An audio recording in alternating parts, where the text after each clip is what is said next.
Happy Monday, everyone. Welcome back into another edition of Rink Report Live, joined alongside Alan May and Tarek El-Bashir. I'm Katie Florio, and guys, let's get right into the busy week that the Capitals had, because there was some really big wins, and then there were some tough losses. Washington defeating Philadelphia, and then first place Buffalo, but falling to the New Jersey Devils, and then, of course, the New York Rangers last night. Alan, we'll start with you. What'd you make of the Capitals week this week? Well, it was so up and down. It was the complete opposite, either way. The two road games were absolute disasters, but the home wins were decisive and positive. And, I don't think they overlooked their opponents. You've got a couple of teams that are on the outside looking in and way on the outside for the Rangers, and they've got completely different rosters, very fast, loose, young skaters. And the other teams are still battling for things, Philly and Tampa. So it was a tale of two teams almost, how they played their game. So, as high and as elated as you were for the one set of circumstances, it couldn't get any lower on the other one. So, but I always go back to this, and you have to think like a coach. You have to think like a general manager. You could lose 10-0 one night in a playoff game and win 2-1 the next, and still win the playoff series in 5 games. Yeah. So you have to look at it that way. There still is a chance that they can go forward and make the playoffs. They need a lot of different things to happen, but we've seen that. So you've got to throw the really bad away and make sure it just doesn't happen again here in the last remaining games. For me, it was kind of a microcosm of the entire season for the Capitals, right? You had the quality win over the Flyers, got blown out by the Devils, dominated the Sabres, who are, a team that could go all the way, and then got blown out by the Rangers. I mean, it was really hard to explain. And the reason I say it was a microcosm of the entire season is because I feel like as I was watching those games, especially the losses, it was like, they just haven't been able to pull it all together at the same time. When the offense is going, the defense is leaky. When the goaltending is great, they aren't getting any secondary scoring. When the power play is on, the PK is letting up goals. When the PK is great, the power play is not showing up. They just haven't been able to put it all together. And the teams that win consistency in this league and just in pro sports in general are able to have more good things happen over a protracted amount of time than bad things. One of the things that goes with this, though, is that you tend to highlight the negatives when you're losing. But I look back the other night, you had all the top 6 guys get on the board against Buffalo. So all the top 6 guys, you need the top 6 to win you games, and you need the bottom 6 to know their roles and not lose your games. Mm-hmm. And so it all kind of goes part and parcel. But when you lose, the power play sucks, the PK sucks. And when you're winning, like you're finding all the positives. Sure. So it just kind of goes like that. And really, it was up and down this week. But all season, it was kind of like a great 7 days, a bad 10 days, a really good 7 days, another bad 10 to 14 days. So, but this week was just like all over the place. It was totally and absolutely crazy. It was so up and then so down. On a positive note, at least we know they haven't quit. They're still playing for each other. They're still playing for Coach Carberry and his staff, because for them to be able to bounce back from those bad performances and have good performances against good teams, that tells you they're still dialed, they're still engaged, they still want this to happen. One thing we haven't talked about is, they've infused a lot of young players into the lineup, right? They traded away John Carlson and Nick Dowd. Those are 2 veterans who are used to performing under pressure, the strain and stress of a postseason run. And these young players, they haven't had that yet. They're getting it now, and that's important experience. I think this is going to pay dividends down the road. But the young guys, the under-24 crew on this team, they still have to learn how to win, especially at this point in the season. And those young guys, despite the up and down season, this is a pivotal year from them. Ryan Leonard, for example, 11 points in 16 games since the start of March. Cole Hudson has come in already 5 power play points, and the Capitals' power play is now at 26.7% since his debut. So, Tarek, we'll start with you this time. No matter what happens, the Capitals' outcome here, whether they make playoffs or not, how important have these games been for this younger core that will eventually take the next step next year? Absolutely critical. And like you said, we don't know how these final 4 games are going to go. We don't know if they're going to make the playoffs or not. But I think regardless of what happens, we're going to look back at this season, especially this last couple of months, and go, you know what? This is the moment where those young players became veterans. This is when they learned how to play under the pressure. Alan, you and I have talked this before. Every 20 games or so in this league, as you get towards the finish line, it gets harder. The intensity, everything, the attention to detail, everything goes up 10% every 20 games or so. So for these guys, and especially for young Cole Hudson, to jump in, it's a cliche, but trying to catch a speeding train. He's going from college. He's probably taken some stupid elective, 3 weeks ago, and now he's out there, toe dragging. He told us his major was hockey in development camp, so that tells you everything you need to know about him. So he's learning so much, and they're learning it at a time of the year where the games are at their most difficult. So I feel like the learning curve is even accelerated a little bit more. These young guys are going to be better next year for having gone through what they're going through right now. Well, and they've never played against the best of the best in the entire world. So as you go from college where you're the best guy in your team or in the top handful, but then you're playing against guys at 6'4" that know how to play, 6'6", 6 feet tall, guys that the best players in all of hockey. And the inconsistency of Ryan Leonard's season, he kind of started out slow, then he got going, then he gets hurt, then he comes back, he doesn't really get going, and now it's all positive. So the inconsistency. So to be an NHL player, you have to have consistency in your game, and that's where the growth and development comes from. So we're seeing Ryan not have a care in the world right now as far as about worrying too much about what's going on. He's just playing positive, going in every game, expecting to score goals and make plays and help the power play. And with the other guy, sort of, was never an NHL player, gets time, had a slow start, then an excellent middle, and then has struggled here and there. But lately he's got it going in the right direction again. And with Cole Hudson, you're playing in the hardest league in the world, absolutely dominated. At a hard position, and too. It was too easy. Yeah. And he's getting his ass kicked a little bit defensively, but he's moving the puck. And what's happening, like the game in New York, he's on the minus side of it, but those are necessary in order to grow because, all the young guys, they think about goals, they think about assists, the points that they're going to accumulate, but you've got to learn how, if you're going to be on a good team, to play without the puck. So that's the biggest learning curve, and they're not going to let them get beat up mentally and just say, we're going to work on this, we're going to work on that, but still don't change what your gifts are. Like Cole Hudson's gifts are having the puck. And as we get going, he's going to learn how to be a better defenseman on the defensive side of the puck every single night that he plays a game. Tark, like you said earlier, unfortunately, when one thing's working, something else isn't, and it's kind of been an up and down. But special teams has really been strong as of recently, and you could credit that to Cole Hudson. It kind of feels like no matter the stats, no matter the numbers, as soon as he came in, we started to see more movement. Spencer Carberry talking all year, entries. Entries are a big thing. Even those got better. Just everything, whether they scored or not, just looked like they're zipping it around a lot more in sync. What's been your take on the power play since his arrival? He has made such a difference, and you're right. Entries have been better, recoveries have been better. I wouldn't say it's just one player, but he has made an outside impact on the power play. Don't overlook Ryan Leonard's contributions too. He's making a big difference. Again, we've talked about this before.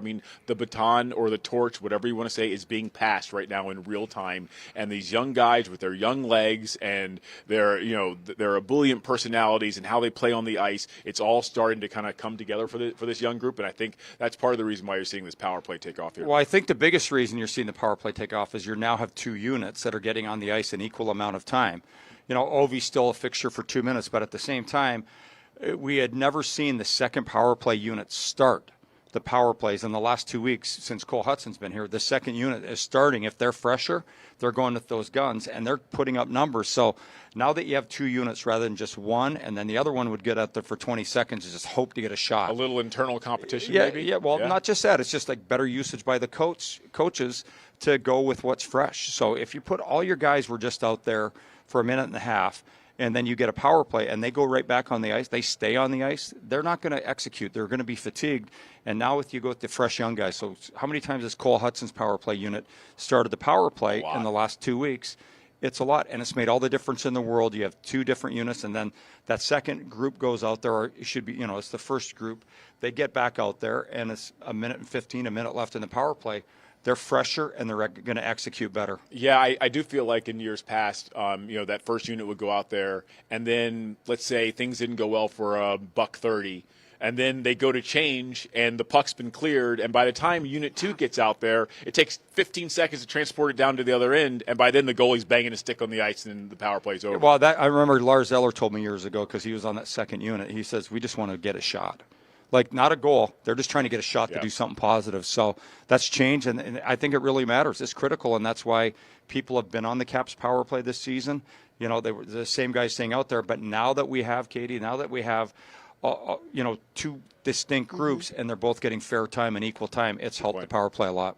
Well, the young depth does not stop here on the roster. We have plenty of guys in Hershey who might be seeing time soon, but first and foremost, Ilya Protas. I know we've said all season, is this time coming? Is it coming? Well, we might see him, and rightfully so, because he has done everything in his power to earn that call-up. Coming off a game where he had 1 goal and 5 assists, and if you haven't seen the goal yet, you have to go look at it on Twitter. It was a highlight reel goal, but guys, I was scrolling Instagram the other night, and after Hershey's big win, typically the AHL does their 3 stars of the night. Well, the entire Hershey Bears were first star, led by Protas, Andrew Crystal, and Bogdan Trinyev. I believe they combined for 6 goals, 9 points in 1 game. And so, Tarek, we'll start with you again.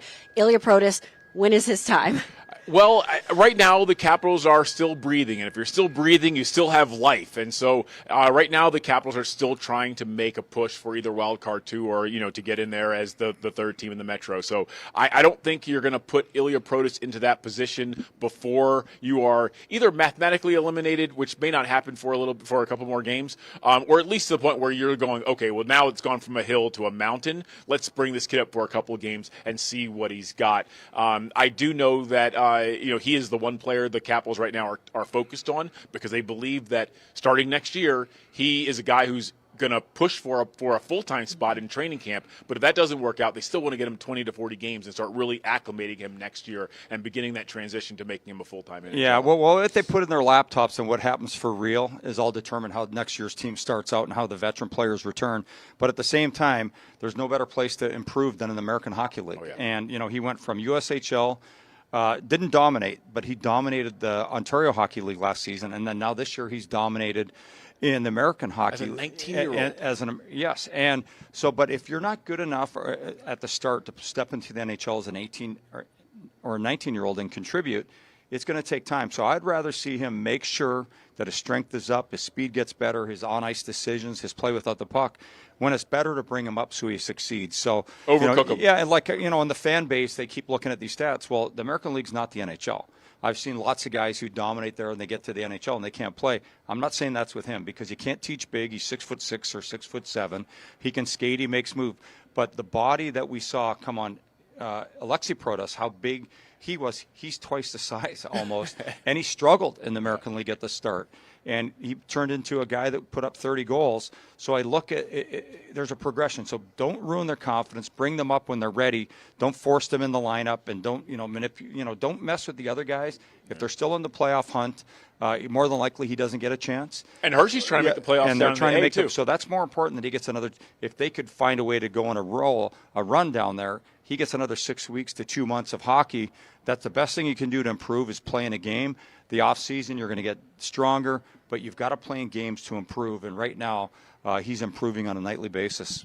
Well, there they are. 6 goals, 9 assists in just 1 game. Great to see the way Hershey is doing down there. They're in their own playoff fight as well. But, of course, if they feel the need to call these guys up, we will see what happens. And with that, though, I feel like we keep saying, okay, depending on where the Capitals are, but realistically, we're down to, 4 regular season games left? Does that give them is that a big enough sample size? Or even if you wait a little longer, it's down to 3 or 2. What do you think? I feel like even if it just gave Ilya 1 or 2 games, that gives Chris Patrick and his front office staff an opportunity to evaluate him and kind of see where he is at this level. But also, you can ask Ryan Leonard or anyone who got called up at the end of a year, came from another level to the NHL. It gives them an idea of what they're up against. So when it's time to get off the golf course in the summer and get back to training, they remember those couple of games and how strong those 27 and 28-year-olds were. Now, he's had a taste of that at the American League level, but going up against an AHL veteran versus an NHL veteran are 2 different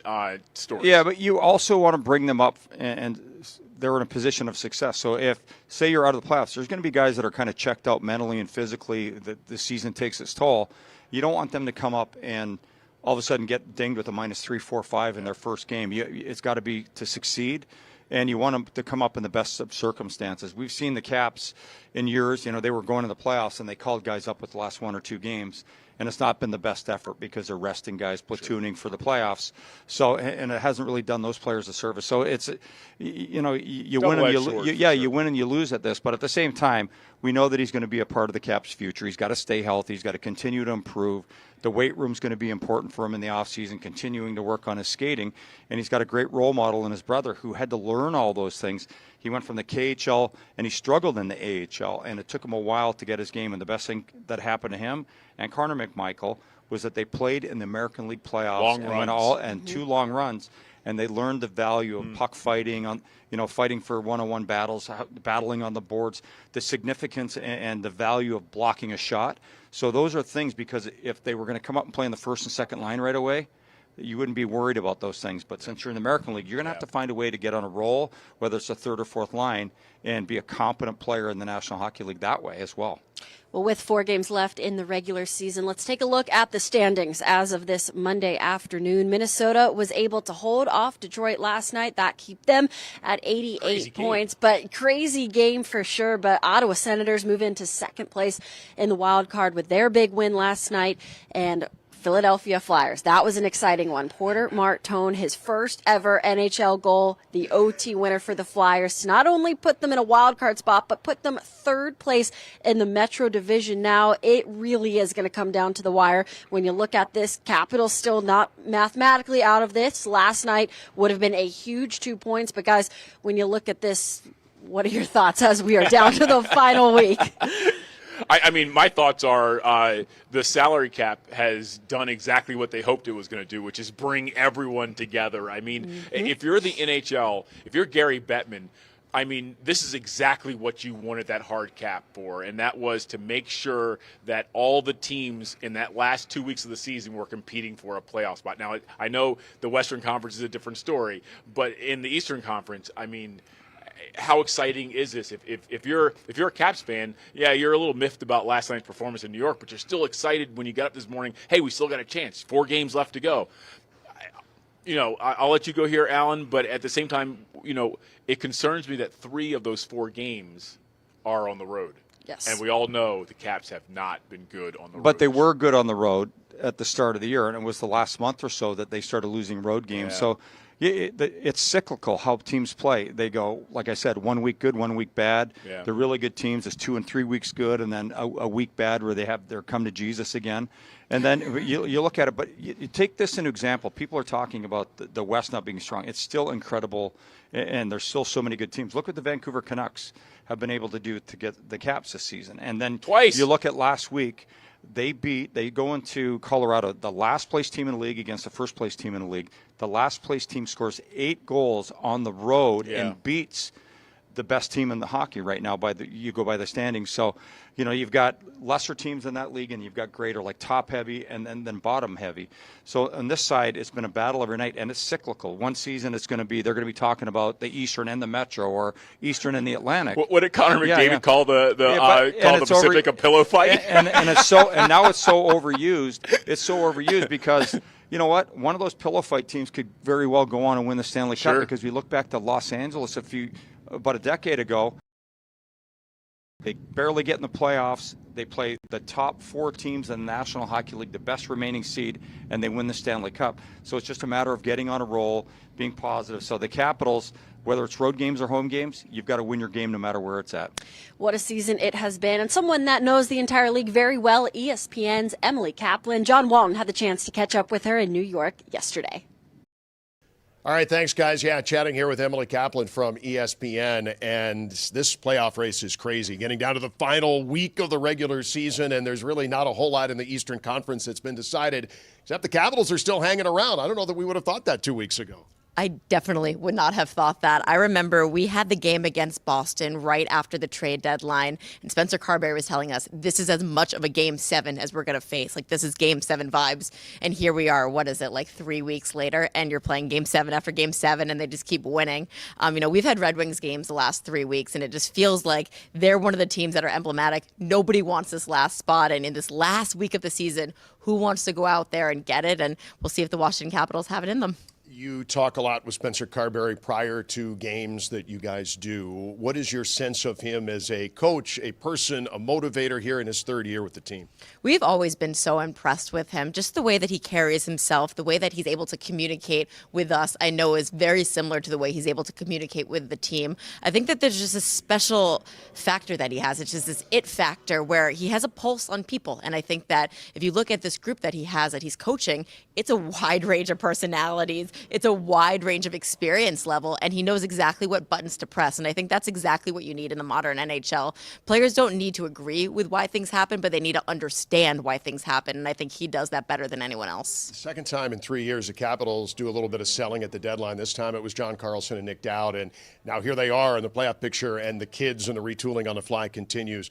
Your thoughts on Ryan Leonard and what he's been able to do as he's knocking on the door of 20 goals here and seems to have quite the upward trajectory here as the Capitals coming down the stretch? Yeah, I mean, we covered so much of the Capitals last year, obviously, in the second half and in the playoffs as Ovi was chasing down the record. So I saw Ryan Leonard come into the league, and it was just a reminder of how hard this league is. He's obviously such a talented player, talented goal scorer, so many gifts about him.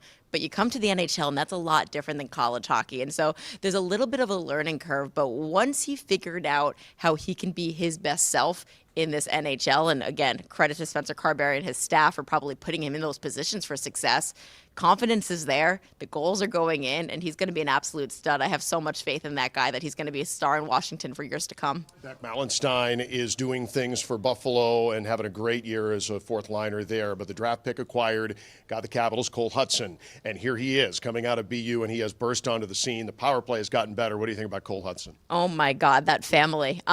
They're pretty incredible. Obviously, we saw Lane last year, and you guys saw him in the playoffs. And you look at him, and he doesn't necessarily look like a player that could hold up to playoff hockey, right? Especially in a series that was as physical as that. But he just found ways. And Cole, he's explained it himself. They're different players. They see the game the same. They kind of act differently. Lane might be shiftier. Cole is smoother. But there's a way about them where they just never get hit. And they find ways to generate offense and be so sound defensively as well. So precocious is probably the word that I would use. He's so young, but just has such an advanced IQ that he can figure it out. And obviously the physical gifts are there as well. Even if he's a slighter guy, he is the modern prototype for what's a game changer as a defenseman. Like we look at Quinn Hughes all the time as kind of the mold there. He fits right into that. Well, Emily, I hope we see you down the stretch, and I hope the Capitals are in the playoffs and we see you there too. But thanks for joining us. Appreciate it. Trust me, we're trying to manifest it too. DC is always one of the cities I like to go to, and it's a team I love to cover. So best of luck. I appreciate Emily Kaplan's time with John yesterday. And guys, one more point I wanted to bring up about the league. How about in the past week, two different coaches who held playoff spots fired? Last week, Ruthless. It was Bruce Cassidy, Patrick Waugh yesterday, and suddenly Pete DeBoer and John Tortorella are back as bench bosses. What do you make out of doing that this late in the season, both teams in playoff position? I mean, we've seen it happen in the past, but for it to happen twice in the span of like a week, that was if I'm an NHL head coach and my team is teetering on the verge, I'm looking at real estate maybe. I'm starting to kind of wonder how long I'm going to be around. I mean, I think Peter DeBoer is a great coach. I feel like he's probably going to institute some of the defensive details that team was lacking. But I do question the timing a little bit. Maybe it gives them a bit of a boost with 4 or 5 games to go, but it feels like, I don't know, making that type of move right before you get down to those final few games. That's risky. I love it, to tell you the truth. And not for the guys that lost their jobs, but I love the fact that teams still believe and they go for it. John Tortorella is one of the best coaches in the history of the National Hockey League. I absolutely love the guy. And what he's done to Vegas has been awesome already. And the players will absolutely love him. Maybe not the press, because he doesn't like you guys asking those questions. You know what? Let me tell you, he's one of my favorite guys to interview over the years. He's given me great stuff. This guy was my coach at one time. I kicked his ass when he was coaching against me. I jumped on the bench one time. And a couple years later, he's my assistant coach. He's been one of my biggest champions to making the NHL my entire life as an opposition coach. But he is such a great human being. He is so incredible. He worked his way up from the Atlantic Coast Hockey League like myself. He's won at every single level. And he's just so great for the room. and just for the game in general. And then Peter DeBoer, an excellent coach, who's been coaching like a head coach since about 1995 or something ridiculous like right, that. yeah. He took his job when Paul Maurice left to go to the NHL. And he was an assistant to him, and Maurice has been in the NHL ever since. And he's been a head coach, Peter DeBoer, so he's going to go and he's going to have a different style. Whether they make it or not, I don't know. But for the next 4 years after this, he will be the coach of the Islanders, and there will be an uptick, and they'll manage their roster a little bit differently. But, if you believe, you've got to make hard decisions. To be a general manager, the more hard decisions you make, the better your franchise will be. And we should note that Tortorella is essentially just going to finish out the season, and then they're going to kind of see where things. He's going to be their coach. DeBoer's already signed Yeah. a long-term extension, so he'll be there. Could take Alan's storytelling all day long. It never gets old. But pivoting now to Capitals in the community, we have to highlight Charlie Lindgren because he was the recipient of this year's Caps Care Award. He and his wife, Michaela, have done so much for the Capitals community here in the DMV area, including starting Lindy's lineup. And earlier this year, he was presented in the locker room, his little baby, his wife, so many great things. And I had the chance to chat with him about being this year's award winner. Well, Charlie, congratulations on being this year's recipient of the Caps Care Award. Very well deserved for everything you do with your foundation and the community here. But how special is it for you to finally be recognized with this? Yeah, I mean, it's awesome. Obviously being involved in the communities, I think is very important for a professional athlete. And we got a group of guys in this room that are more than willing to do that and truly enjoy doing it. So to be the guy recognized this year is pretty cool. But a lot of guys could have earned it too. And with Lindy's lineup, I know your wife, Michaela, has played a huge role in that as well. Her career, that's kind of how it all got started.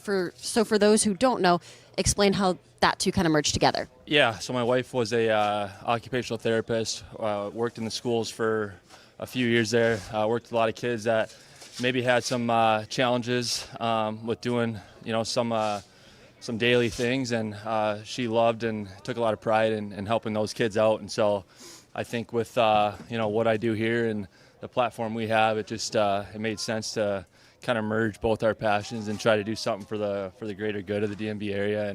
And so we met a lot of really cool kids throughout our program's history here the last 3-4 years, and it's been a lot of fun, mingling with the same kids over and over again and starting to really generate a really good relationship with these kids.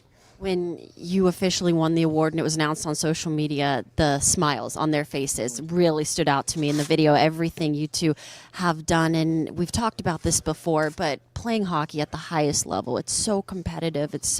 You put so much passion into it. But when you step back and realize the bigger picture and how you are making such an impact on these kids' lives, what's that mean to you? It means a lot. I think last time I talked to you, I talked about how, really we're only hockey players. Sometimes it's 30 minutes a day. Sometimes it's 0 minutes a day. I mean, we're regular human beings too. And so I think just for us, we want to, make the world a better place. I know I've said that before too, but we want to brighten people's days. And, we want to, I know, throughout the different events we do throughout the year, we always come away so fulfilled, and we have the biggest smiles on our faces too. So it's, like I said, it's so much fun, and definitely going to continue to do it. And the people here, I can't say enough good things. It's just we've had so much fun here the last 4 years, just both on the ice and off the ice, just with the community here that we've been blessed with, and just take a lot of pride in that. Last one for you. From here, you've done so much already, but from here, where do you guys want to keep taking it? What impact do you want to keep leaving on this community? I think I think our goal is just to keep on getting more involved. I think, this year was really cool. We did a few different events, did a lot of meet and greets after games this year, but, I think we just want to continue doing more, be more involved. Meet more people. That's, our simple goal. So we're going to continue to try and do that. Charlie, appreciate your time as always, and congratulations again. Thank you so much.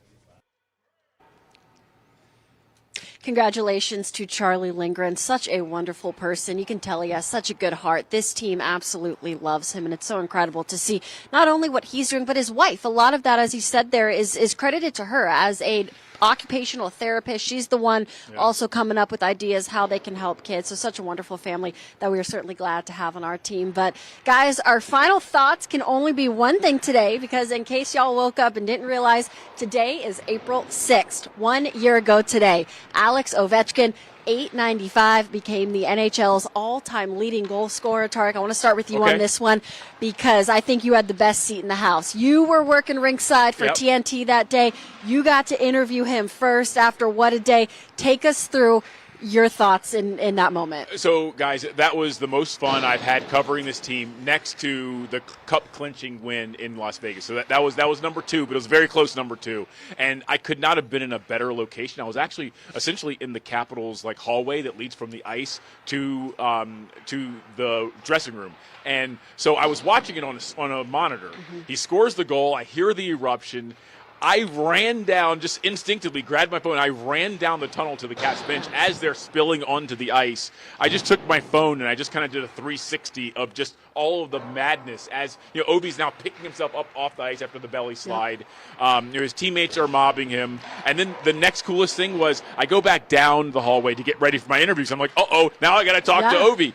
And Brock Miles, the longtime equipment manager here, he has the puck in his hand.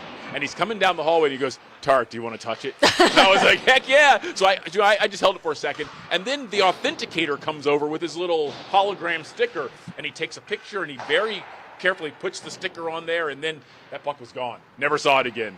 But that was one of the coolest experiences I've ever had. Absolutely. I was in the press box there at UBS Arena, and I remember it was on the power play, of course. And so when the Capitals went to that power play, I kind of thought to myself, all right, I'm just going to stand my phone up right here and let a rolling video go. And I'm so glad I did because I got the bird's eye view of everything. And by the way, I put it on TikTok. It's my only TikTok video that's ever gone viral. So you guys should check that out. It was quite the view, a video that I will have saved forever. But Alan, I know you were back here in studio that day as well. So all of us getting different perspectives, different ways to talk about it. When you think back to today, a year ago, after covering him for so many years, how special was this for you? Well, I grew up with Wayne Gretzky and watching him from the stands in the Northlands Coliseum, and I didn't think this goal-scoring record would ever be broken as much. And I've never doubted Ovi for anything. And the first time I ever saw him in person was his rookie year. He scored his 27th goal in Dallas.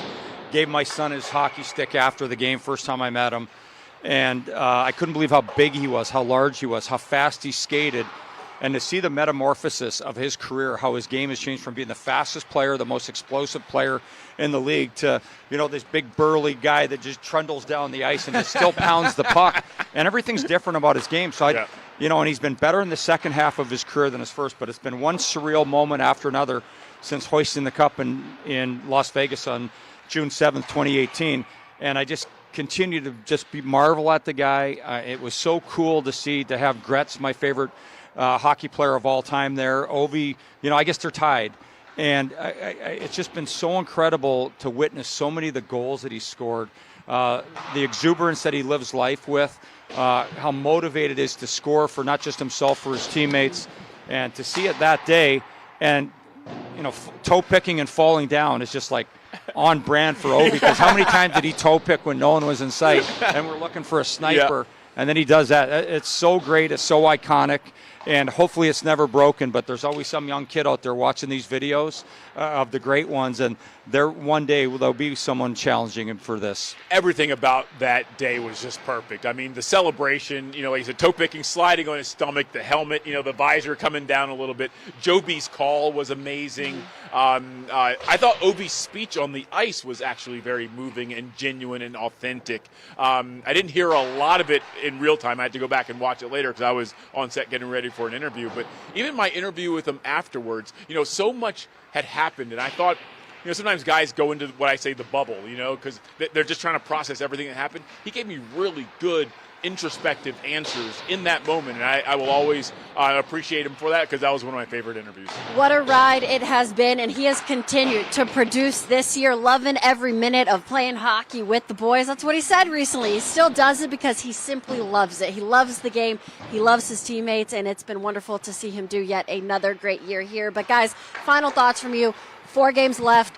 What do you want to see out of the Capitals this week, regardless of outcomes? Well, to me, it's just win the next game. And everyone probably gets sick of me talking about this, but you've just got to worry about the game you're in. They've got 4 games left, but you're not even thinking about those. You've got to just put everything you have to have a way better performance on the road than you had in New Jersey, certainly in New York City. But they've got to find a way to go into Toronto and keep hope alive. Just worry about that game And then the next game, you worry about that then. You don't even think about Pittsburgh until that game is over on Wednesday night, and hopefully it's got a 2 points next to it. Well, as Brandon Duhaime said, they are the cockroach Caps. They do not go away. They are hard to kill. I expect this to come down to the last game at Columbus. We're going to be sitting there. I'm hoping it goes to that. Just like that 2024 when it came down to the Flyers game. I hope we are sitting on the edge of our seats in the third period going, come on, give me one more goal. And just so and hopefully they actually get in, because you know what? Who cares if you contend getting into the playoffs? Just giving yourself a chance. Anything can happen once you get in. And again, we've talked about the impact that the young players, playing under the pressure right now, what this is doing for them. It gets even more magnified if you can get into the playoffs and they get however many games. There's nothing that feels better than winning and playing in a playoff game. The adrenaline surge, what it does for you physically, mentally, emotionally, is by far the greatest high I've ever had. And the sooner you can experience that, the better it is. So hopefully they find a way to scratch and claw and make that Tuesday night game matter. What a season it has been. Only fitting that it comes down to the final week of regular season play. Thank you guys, as always, for tuning in. Thank you, too, for your insight. Always a pleasure. So for Alan and Tarek, I'm Katie Florio saying so long, but we'll be right back with you next Monday for another edition of Rink Report Live.